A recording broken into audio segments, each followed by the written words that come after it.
And this is President Moon's first visit to India since his inauguration last year. But why a trip to India? Our Hwang Hojun, also traveling with the president, gives us a brief introduction of the country. There are many epithets to describe the country.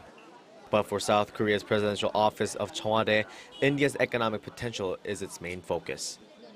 The streets bustling with people, housing one of the youngest labor forces in the world and a significant technical capacity. The home of one of the world's most ancient civilizations has well positioned itself to become a rising economic powerhouse. To elaborate a little more, 850 million of India's 1.3 billion population are considered economically productive.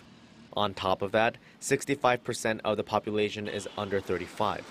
The IMF predicted its GDP growth rate to hit 7.4% in the fiscal year 2018-19.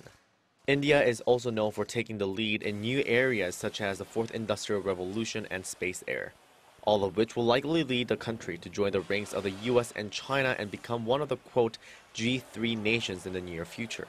But what makes India even more attractive is the fact that Seoul and New Delhi share no bad blood.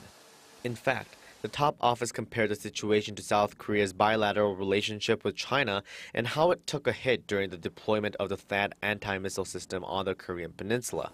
China imposed economic retaliation measures for a while, dealing a serious blow to the South Korean economy. In other words, Seoul expects that economic cooperation with India would not likely be easily shaken. President Moon Jae-in has emphasized time and time again that India is a significant part of his new southern policy, which is to expand Seoul's diplomatic horizon with ASEAN nations.